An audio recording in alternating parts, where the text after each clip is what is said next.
दोस्तों स्टडी 91 के online platform में आप सभी का बहुत बहुत स्वागत है। दोस्तों अभी हम लोग कवर कर रहे हैं वर्ल्ड ज्योग्राफी की क्लास और वर्ल्ड ज्योग्राफी के अंतर्गत हम लोग जलमंडल के बारे में पढ़ रहे हैं। इसके पहले आपको वायुमंडल और स्थल मंडल से संबंधित तमाम सवाल करा दिए गए हैं। अगर वर्ल्ड ज्योग्राफी के लेक्चर सीरीज की बात करें तो आज हमारा ये जो लेक्चर है ये 53 नंबर का लेक्चर है। 53 नंबर का लेक्चर दोस्तों हम लोग कवर कर रहे हैं। 231 नंबर से जो क्लास दी जा रही वो ज्योग्राफी की क्लास स्टार्ट की गई। इसके पहले के अगर वीडियोस देखेंगे तो वहाँ आपको संविधान की क्लास और कंप्लीट हिस्ट्री की क्लास आपको मिल जाएगी। ठीक है, तो जलमंडल के तहत दोस्तों हम लोगों ने महासागरों के बारे में पढ़ना शुरू किया था। महासागरों के अंतर्गत हम लोगों ने डिटेल में प्रशांत महासागर से संबंधित जितने भी सवाल थे वो कवर किया।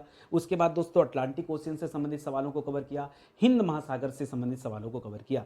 आज की क्लास में दोस्तों हम लोग आर्कटिक महासागर और अंटार्कटिक महासागर के बारे में पढ़ने वाले। अंटार्कटिक को महासागर और महाद्वीप दोनों की श्रेणी में रखा जाता है, तो इन सभी से संबंधित तमाम सवालों को देखेंगे। उसके बाद दोस्तों कुछ और चीजें भी मैं आपको बताने वाला हूं जिसमें हम महासागरीय बेसिन के उच्चावच के बारे में पढ़ेंगे। ठीक है, तो इस उच्चावच के अंतर्गत दोस्तों हम लोग निमग्न तट वगैरह के बारे में पढ़ेंगे, महासागरीय ढाल के बारे में पढ़ेंगे, महाद्वीपीय ढाल के बारे में पढ़ेंगे, महाद्वीपीय निमग्न तट के बारे में पढ़ेंगे, क्या कुछ होता है उसके बारे में भी जानकारी प्राप्त करेंगे। अगर आप हमें थोड़ा समय देंगे तो मैं आपको बेहतर ढंग से सिखा पाऊंगा, समझा पाऊंगा। ठीक है, स्टार्ट किया जाए आज की क्लास को। चलिए आगे बढ़ते हैं और पढ़ना शुरू करते हैं। ध्यान दीजिएगा, स्टडी 91 के प्लेटफॉर्म से अलग अलग विषय के लिए फाउंडेशन कोर्स लॉन्च किए गए। आप चाहें तो इन कोर्सेज को ज्वाइन कर सकते हैं। स्टडी 91 के एप्लीकेशन वेबसाइट पर कोई जानकारी चाहिए तो आप इन नंबरों पर कॉल करके संपर्क कर सकते हैं। देखिए ये जो बैच है ना, ये सिंगल बैच है दोस्तों, इंडिविजुअल बैच है। एक एक विषय को आप मजबूती से पढ़ सकते हैं, तैयार कर सकते हैं, उसीलिए दोस्तों इस तरह से बैच बनाए गए हैं। ठीक है, आइए स्टार्ट करते हैं आज की क्लास को। पढ़िए ध्यान से। तो पहला सवाल दे रहा दोस्तों, विश्व का सबसे छोटा महासागर कौन सा है? तो मैं एक बार चीजें फिर से आपको याद दिलाना चाहूंगा। सबसे बड़ा महासागर कौन सा था दोस्तों? प्रशांत महासागर था। कितना था इसका क्षेत्रफल दोस्तों? तो 46.6%। ठीक है, दूसरे नंबर पे दोस्तों कौन सा महासागर था? तो हम लोग पढ़े थे अटलांटिक महासागर के बारे में। अटलांटिक महासागर कितना था दोस्तों? तो 46 का आधा क्या हो जाएगा? 23.5% दोस्तों ये इसका क्षेत्रफल था। तीसरे नंबर पे दोस्तों हम लोग किसकी बात करते हैं? हिंद महासागर की बात करते हैं और इसका क्षेत्रफल था दोस्तों 19.5%। ठीक है, और चौथे नंबर पे दोस्तों बात करेंगे हम किसके बारे में? अंटार्कटिक के बारे में। ठीक है, अंटार्कटिक के बारे में। अंटार्कटिक जो है दोस्तों इसका क्षेत्रफल लगभग 6.5% है। और पांचवा जो हमारा आखिरी है वो है दोस्तों आर्कटिक। आर्कटिक सबसे छोटा महासागर है और इसको आप याद कर सकते हैं 4.5% के आसपास। ठीक है, तो जो आपका जवाब है वो क्या हो जाएगा? आर्कटिक महासागर। अगर सबसे छोटे महासागर की बात हो, क्योंकि 5 ही महासागर हैं, तो इन 5 में सबसे छोटा कौन सा है? आर्कटिक महासागर दोस्तों सबसे छोटा है। तो पहले सवाल का ये जवाब हो जाएगा। ठीक है, अगला सवाल देखिए, उत्तरी ध्रुव के सबसे नजदीक कौन सा महासागर है? ठीक है, अब आपको बताना चाहूंगा दोस्तों, अगर मैं इसे पृथ्वी बना ले दोस्तों, पृथ्वी बना ले, ठीक है, तो पृथ्वी पे दोस्तों ऊपर की तरफ आप पढ़ेंगे तो यहाँ उत्तरी ध्रुव है। ठीक है, उत्तरी ध्रुव है। और आप सभी जानते हैं दोस्तों दक्षिण दिशा में क्या है? यहाँ दक्षिणी ध्रुव है। दक्षिणी ध्रुव है। ठीक है, दक्षिणी ध्रुव। तो उत्तर दिशा की तरफ देखेंगे, अगर आप उत्तरी ध्रुव की तरफ देखेंगे तो आपको मिलेगा दोस्तों आर्कटिक महासागर। क्या मिलेगा? आर्कटिक महासागर देखने को मिलेगा। उसी तरह दक्षिणी ध्रुव की बात करेंगे तो यहाँ आपको क्या मिलेगा? यहाँ मिलेगा अंटार्कटिक महासागर। क्या मिलेगा? अंटार्कटिक महासागर। ठीक है, तो अभी आपसे क्या पूछा दोस्तों? आर्कटिक के बारे में पूछा है, जो कि सबसे छोटा है। ठीक है, यही क्या है दोस्तों? आर्कटिक ही क्या है? ये सबसे छोटा महासागर है और किसके निकट है? यह उत्तरी ध्रुव के निकट स्थित है। इस तथ्य को आप याद रखेंगे। ठीक है, अगले सवाल पर आइए। अगला सवाल देखते हैं, आर्कटिक महासागर का क्षेत्रफल कितना है? ठीक है, तो देखिए अगर हम बात करें दोस्तों, जैसे अगर हम जलमंडल की बात करें, ठीक है, कि जलमंडल का विस्तार कितना है पूरे पृथ्वी पर, तो याद रखिएगा पूरे पृथ्वी का 71% हिस्से पर दोस्तों जलमंडल विकसित है। ये आप जानते हैं, फैला हुआ है, विस्तार है, ये आप जानते हैं। दूसरा सवाल दोस्तों, इस जलमंडल में अगर हम महासागरों की बात करें, ठीक है, जितना जल अवेलेबल है पूरी दुनिया में, ठीक है, उसमें से कितना जल महासागरों में है? तो 97% जल दोस्तों महासागरों में। उसमें से आर्कटिक महासागर की बात करेंगे तो सबसे कम पानी दोस्तों जो है वो आर्कटिक महासागर में है। तो याद रखेंगे लगभग 4.5% दोस्तों जो जल है वो कहां पर है? आर्कटिक महासागर में है। ये तथ्य भी आप याद रखेंगे। ठीक है, अलग अलग तरीके से अलग अलग सवाल पूछ सकता है। ठीक है, ऑप्शन के आधार पर दोस्तों उत्तर भी अलग अलग हो सकते हैं। अगला सवाल दे रहा है कि आर्कटिक महासागर की गहराई कितनी है। ठीक है, आर्कटिक महासागर की गहराई कितनी है, ये आपसे सवाल पूछ दिया। तो देखिए यहां पर दो सवाल आता है, एक सवाल तो गहराई से संबंधित पूछा जाता है, ठीक है, ये पूछता है, और एक सवाल देता है आपकी औसत गहराई से संबंधित। ठीक है, जबकि दोनों के जवाब में दोस्तों जमीन आसमान का अंतर है। ठीक है, तो दोनों आप याद रखेगा। अगर कुल गहराई के बारे में पूछे तो दोस्तों बताइएगा 5450 मीटर। कितना दोस्तों, 5450 मीटर ये गहराई है। अगर आपसे औसत गहराई के बारे में पूछे परीक्षा में, तब आप क्या बताएंगे, औसत गहराई दोस्तों 1000 से लेकर 1200 मीटर तक है। कितना दोस्तों, औसत गहराई की बात करेंगे तो कितना है, आर्कटिक महासागर की औसत गहराई 1000 से लेकर 1200 मीटर तक है। जबकि दोस्तों अगर पूरी गहराई देखेंगे तो ये हो जाएगा। और दोस्तों सबसे ज्यादा गहरा महासागर कौन सा है, तो प्रशांत महासागर। ठीक है, सर्वाधिक गहराई वाला महासागर कौन सा है, गहराई वाला महासागर दोस्तों कौन सा है, तो याद रखेंगे प्रशांत महासागर जो है ये सबसे ज्यादा गहरा है, इसको भी याद रखेंगे। अगला सवाल दे रहा है कि दुनिया के 5वें महासागर के रूप में, ठीक है, 5वें महासागर के रूप में किस जलराशि को मान्यता दिया गया है। 5वां महासागर दोस्तों इसकी घोषणा बाद में हुई है, ठीक है, पहले नहीं था ये। ठीक है, तो इसे दोस्तों नाम दिया गया दक्षिणी महासागर। ठीक है, दक्षिणी महासागर इसे क्यों कहा गया दोस्तों, पहले समझिए। इसलिए कहा गया क्योंकि इसकी जो अवस्थिति है, इसकी जो अवस्थिति है वो कहां पर दोस्तों, वो दक्षिणी ध्रुव के निकट है। कहां पर है, दक्षिणी ध्रुव के निकट है। और दक्षिणी ध्रुव के निकट कौन सा स्थित है दोस्तों, तो आप सभी जानते हैं अंटार्कटिक महासागर। कौन सा है, अंटार्कटिक महासागर। ये 5वें नंबर पे जरूर है, लेकिन अगर क्षेत्रफल के हिसाब से देखेंगे, क्षेत्रफल के आधार पर देखेंगे, तब इसका रैंक क्या हो जाएगा दोस्तों, तब इसका रैंक आ जाएगा 5th, 5वें नंबर पे आ जाता ना। सबसे छोटा तो आर्कटिक है, तो अगर क्षेत्रफल के हिसाब से देखेंगे तो 5वां नंबर, और अगर गिनती के हिसाब से देखेंगे दोस्तों, एक मिनट, चौथा नंबर, 5वां क्यों कह रहे हैं, चौथा नंबर ना, क्योंकि महासागरों की संख्या तो सिर्फ कितनी है, 5 ही है, तो इसका रैंक कितना हो जाएगा दोस्तों, चौथा नंबर। ठीक है, और अगर दोस्तों ऐसे क्रम वाइज देखेंगे तो सबसे आखिरी में इसी को मान्यता मिला है, ये तथ्य भी आप याद रखेंगे। अगले सवाल पर आइए। अगला सवाल दे रहा है कि दक्षिणी महासागर को कब पहचान मिली। ठीक है, देखिए ऐसा नहीं था कि दक्षिणी महासागर था नहीं था, ये है क्या दोस्तों, क्योंकि दक्षिणी महासागर जो है ये पूरी तरह से दोस्तों ग्लेशियर से ढका हुआ है। क्या है दोस्तों, ये ग्लेशियर से ढका हुआ है, इसी कारण दोस्तों इसे महासागर के अंतर्गत भी रखा जाता है और महाद्वीप के अंतर्गत भी रखा जाता है। ठीक है, जब आप पढ़ते हैं कि पूरे विश्व में कितने महाद्वीप हैं, तो 7 महाद्वीप में से एक महाद्वीप ये भी आता है। ठीक है, और रही बात की मान्यता कब मिली, तो याद रखेगा वर्ष 2000 में दोस्तों इसको मान्यता दिया गया, ये तथ्य भी आप याद रखेंगे। ठीक है, ये सब अच्छे सवाल है, परीक्षा में इसी तरह के सवाल पूछे जाते हैं। जब मैं किसी चैप्टर से सवाल क्रिएट करता हूं दोस्तों, तो सवाल इसी आधार बनते हैं कि देखें परीक्षा में कैसे क्या पूछा जाता है, वो आधार होता है हमारा। ठीक है, समझ में आ रहा है अच्छे से ना। चलिए अगले सवाल पर आते हैं, कोशिश कीजिए। देखिए मैं जानबूझ के आपको ऑप्शन नहीं देता, कई सारे बच्चे कहते भी हैं कि सर आप ऑप्शन देते तो ज्यादा बेहतर होता। देखिए ऑप्शन देते ना तो ऑप्शन दे, मान लीजिए इस सवाल का ऑप्शन दे दिया, मतलब उत्तर जो है वो आपके सामने मैंने लिख दिया। ठीक है, नहीं, इस तरह से क्या होगा, आप थोड़ा सा अपने दिमाग पर जोर डालेंगे कि क्या जवाब है। हो सकता है आपको जवाब पता हो, यह भी हो सकता है कि आपको जवाब ना पता हो। ठीक है, दोनों स्थिति में दोस्तों आप ही का फायदा है। नहीं पता होगा तो मैं तो एक्सप्लेन कर रहा हूं, ठीक है, मैं एक्सप्लेन कर रहा हूं तो आपको पता हो जाएगा।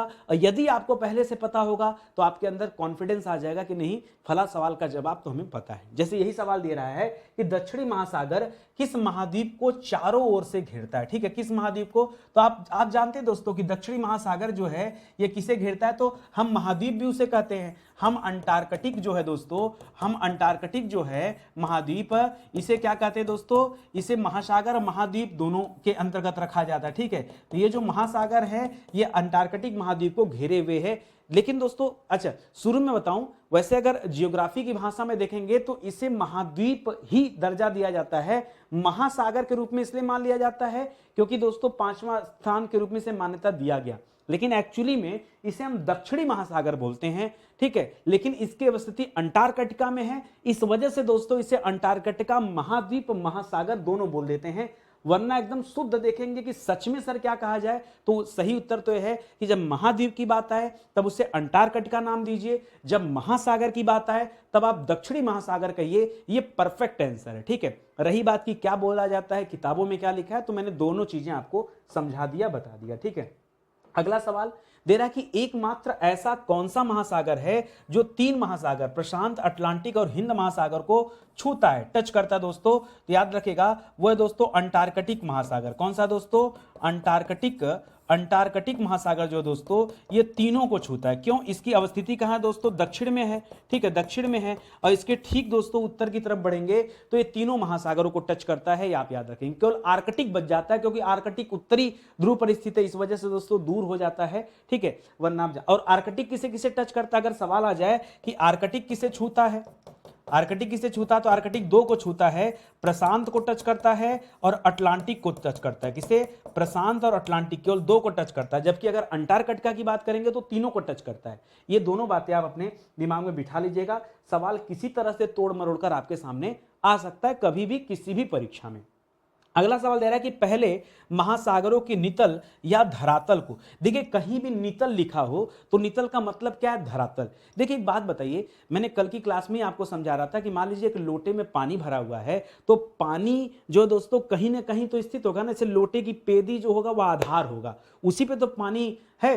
तो जहां कहीं भी पानी है, चाहे वो किसी कुएं में पानी हो, चाहे किसी टंकी में पानी हो, चाहे किसी बाल्टी में पानी हो, भाई कोई ना कोई तो आधार होगा ना, कोई ना कोई तो धरातल होगा। उसी तरीके से पहले महासागरों के धरातल या नितल को कैसा माना जाता था? देखिए होते तो हैं धरातल, लेकिन इसे माना कैसा जाता था, यह सवाल किया जा रहा दोस्तों। तो ये माना जाता था कि इसके जो धरातल होंगे ये समतल होंगे। और मैं बता दूं दोस्तों, ये पहले माना जाता था, अब नहीं, पहले माना जाता था। यहां पे था याद रखेगा, था गोले में कर दे रहा हूं, ठीक है, जाता था, अब नहीं।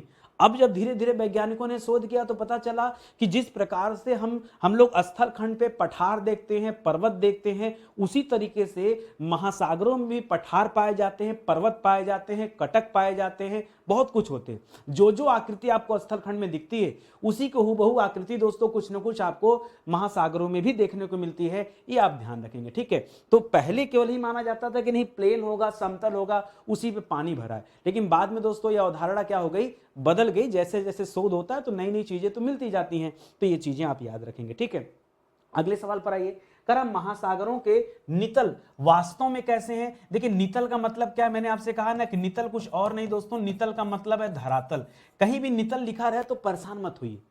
जब बच्चा नहीं जानता है ना तब उसको लगता है धरातल मतलब क्या हो गया, बेस। भाई धरातल का मतलब क्या हो गया, धरातल का मतलब हो गया बेस, की जहां पर वो महासागरों का जो जल जहां पर टिका, हम उसकी बात करा, उसका नितल वास्तव में कैसा है दोस्तों। तो आप कह सकते हैं कि काफी उबड़ खाबड़ है, काफी उबड़ खाबड़ एवं जटिल है, ठीक है, एवं जटिल है। भाई कोई आकृति तो बता नहीं सकते कि इसकी ऐसी ही आकृति है, बस ये तो कंफर्म है कि समतल नहीं है, ठीक है, उबड़ खाबड़ जटिल अवस्था में है, ये आप ध्यान देंगे, ये बहुत अच्छा पॉइंट है, ठीक है। चलिए आगे बढ़ते हैं। कह रहा महासागरों का कौन सा भाग संसार के अधिकतम ऊंचाई वाले पर्वतों, अधिकतम गहराई वाली खाइयों तथा विशालतम मैदानों से युक्त है? कह रहा है कौन सा महासागर है जिसके अंदर पर्वत, पठार, मैदान सब पाए जाते हैं, ठीक है, ये कौन से भाग में पाए जाते हैं? तो ये सब कुछ आपको मिलेगा महासागरीय नितल में। कहां मिलेगा?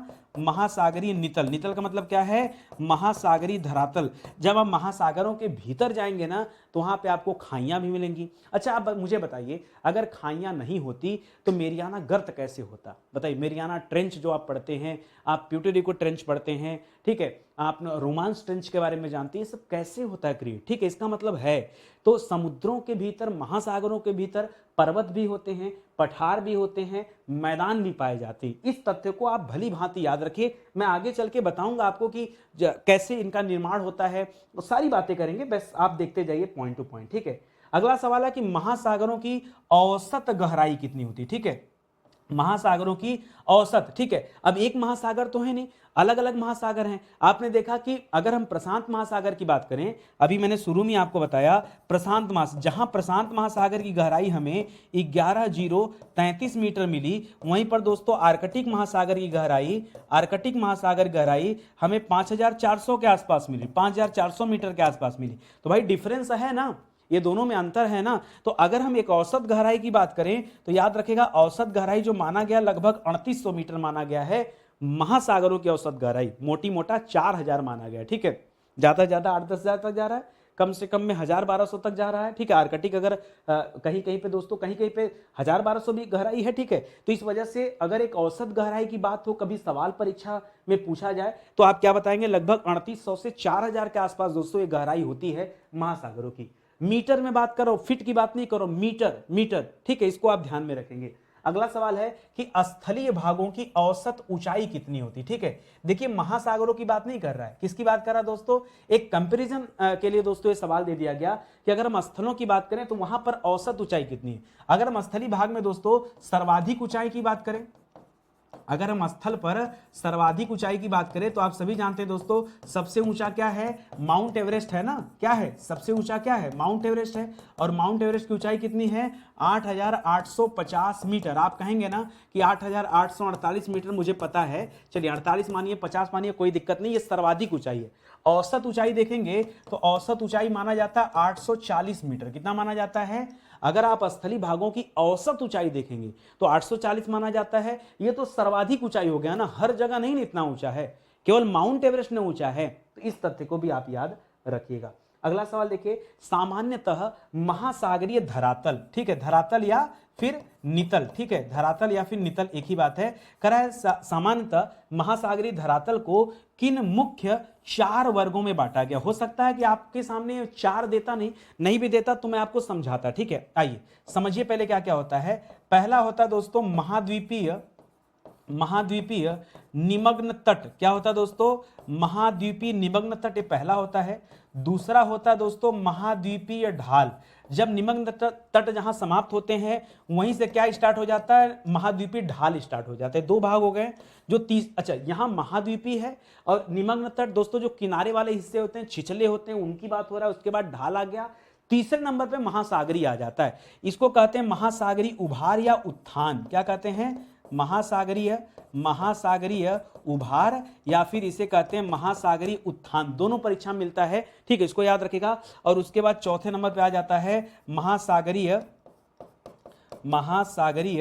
गहरे, ठीक है, गहराई में जो होता है दोस्तों महासागरीय गहरे सागरीय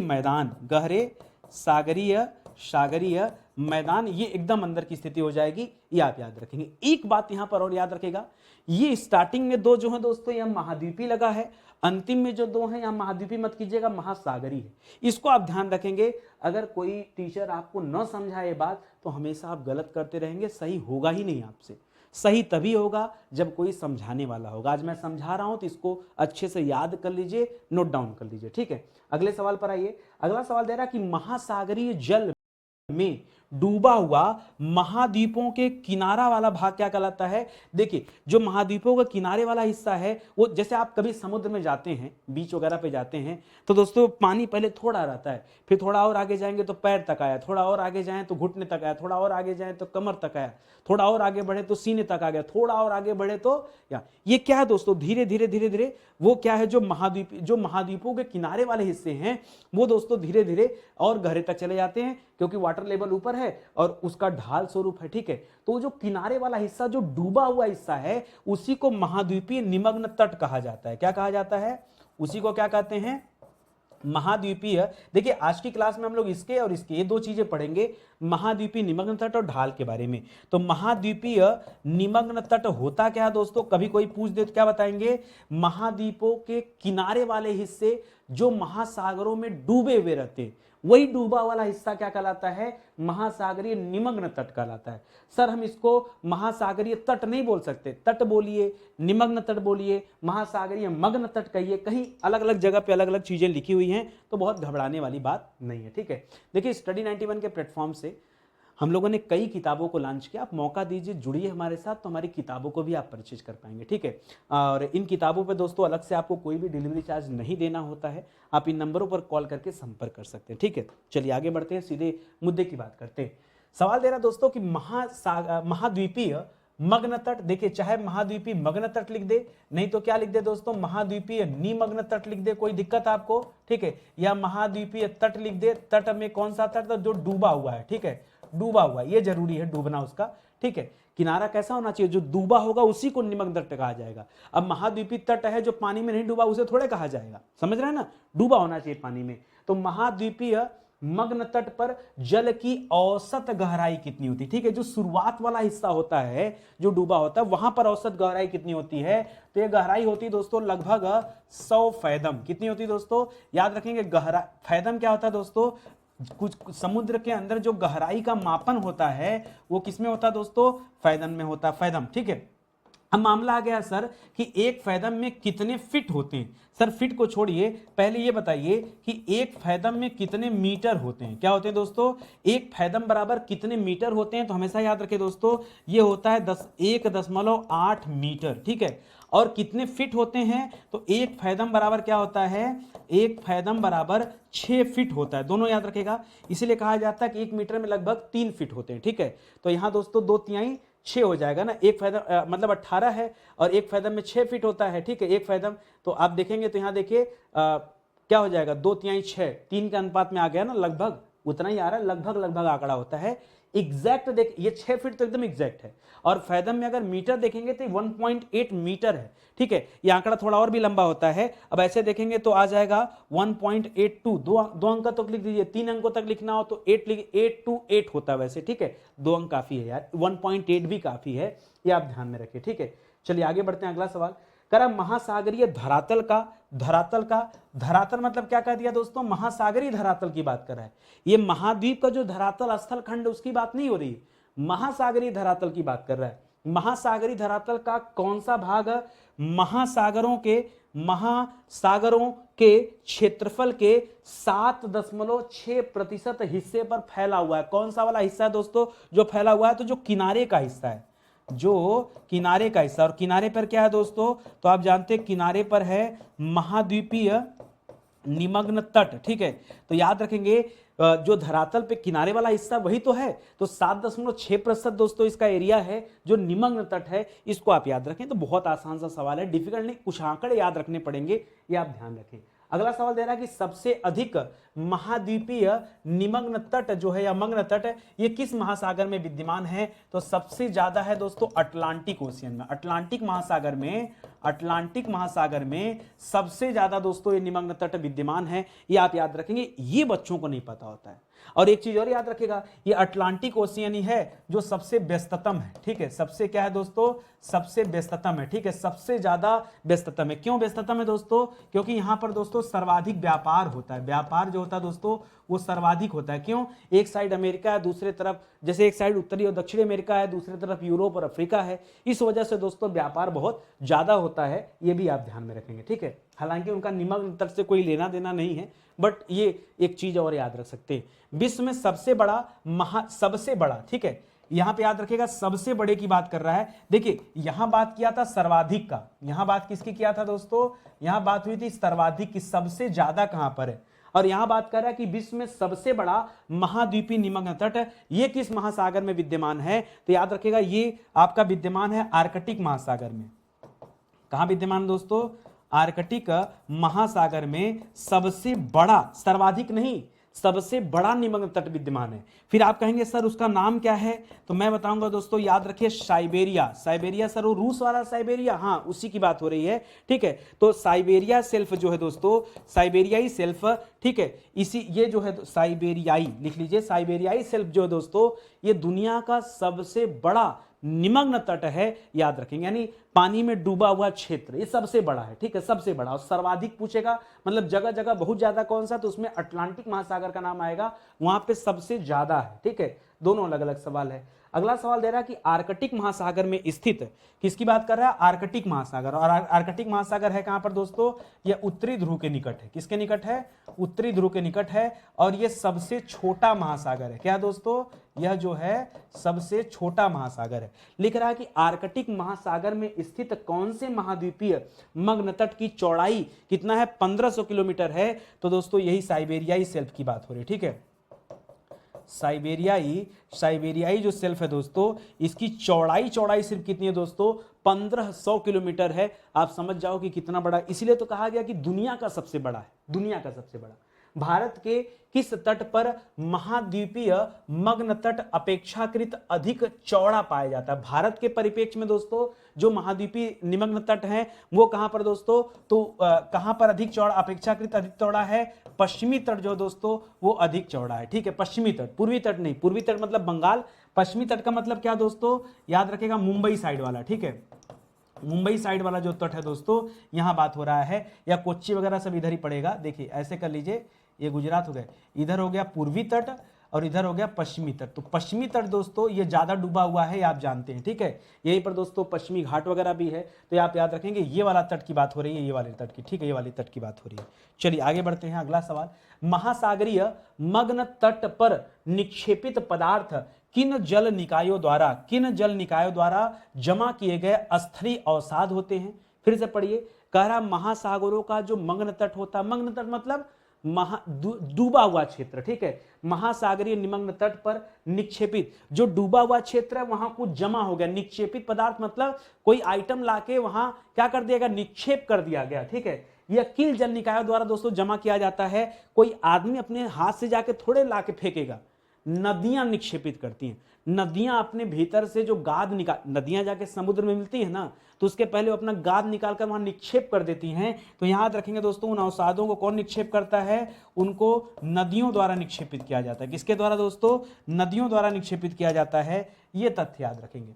अगला सवाल दे रहा है कि महाद्वीपीय मग्न तट पर स्थित अवसादी निक्षेपणों के नीचे स्थित आधारी चट्टान अधिकांश किस प्रकार की चट्टानें होती हैं? ये अवसादी चट्टानें होती हैं। ठीक है, आग्नेय नहीं, कौन सी होती है दोस्तों?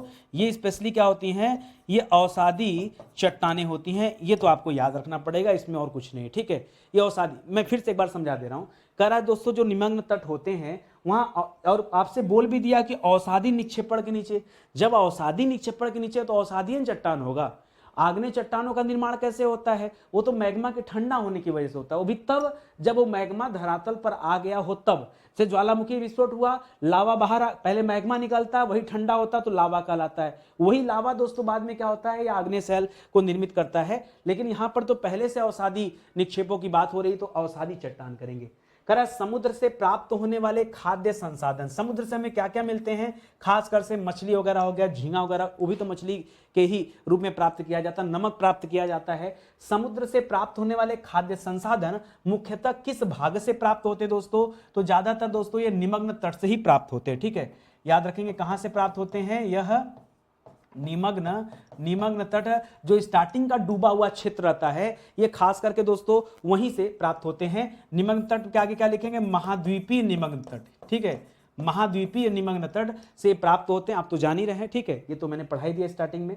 और आगे आ जाइए, विश्व के कुल खनिज तेल, विश्व में जितना भी खनिज तेल प्राप्त किया जाता है या प्राकृतिक गैस प्राप्त किया जाता है, इसका उत्पादन का कितना हिस्सा महाद्वीपीय निमग्न तट से प्राप्त होता है? कुल खनिज का दोस्तों कितना परसेंट? तो लगभग 20%। कितना? 20%। चलो इसको छोड़ो, अगर हम भारत के परिप्रेक्ष्य में बात करें तो दोस्तों आपने बॉम्बे हाई का नाम सुना होगा, बॉम्बे हाई का नाम सुना होगा। बॉम्बे हाई वह स्थान है जहां से खनिज तेल वगैरह प्राप्त किया जाता है। ठीक है, और ये भी कहां आता है दोस्तों? ये भी निमग्न तट के अंतर्गत ही आता है, ये तथ्य भी याद रखेंगे। ठीक है, अगला सवाल, महाद्वीपीय मग्न तट की अंतिम सीमा से किस भाग, कौन सा भाग प्रारंभ होता है? तो देखिए जहां पर निमग्न तट समाप्त होगा वहीं पर क्या स्टार्ट हो जाएगा? वहीं से स्टार्ट होगा महाद्वीपीय ढाल।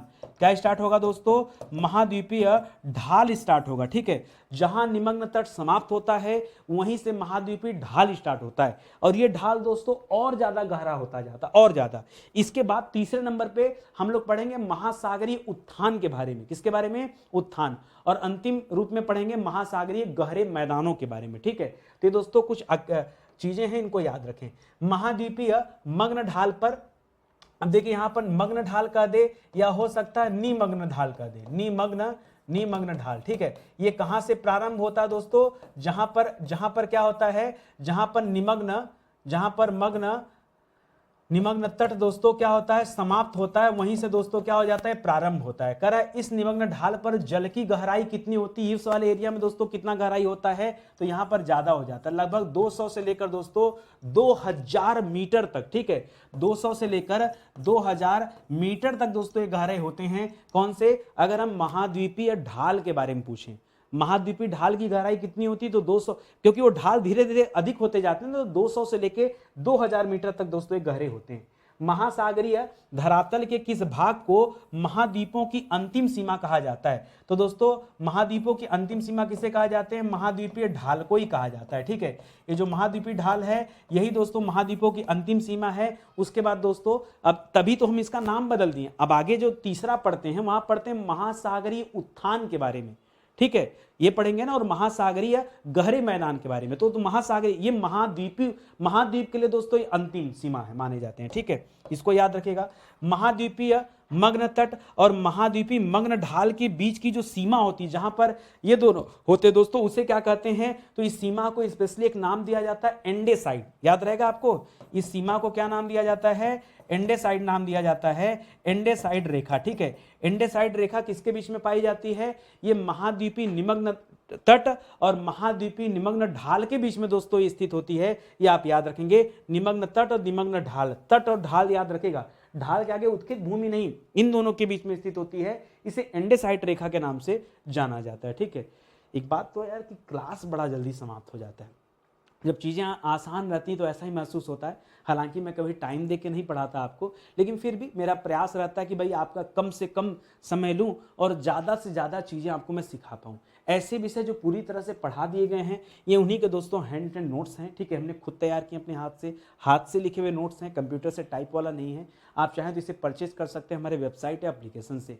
किताब परचेज करेंगे तो बिना डिलीवरी चार्ज के भी किताब आपके घर भेजी जा रही है। बाद में हो सकता है कि समय बदलते देर न लगे, हो सकता है आपको बाद में डिलीवरी चार्ज देना पड़े। अभी तो फिलहाल डिलीवरी चार्ज नहीं लिया जा रहा है, तो आप इन किताबों को परचेज कर सकते हैं। ठीक है, चलिए आज की क्लास ही समाप्त होती है। अच्छा लगा हो और आपको लग रहा हो कि वाकई नितिन सर मेहनत कर रहे हैं, अच्छे मटेरियल दे रहे हैं, तो प्लीज़ आप क्लास को लाइक कीजिए, कमेंट कीजिए और शेयर कीजिए। जिन बच्चों ने चैनल सब्सक्राइब नहीं किया एक बार सब्सक्राइब कर लें।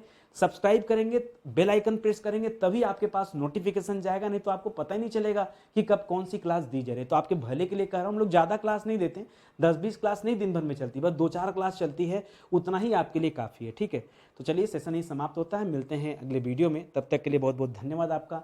जय हिंद, जय Bharat, thank you so much.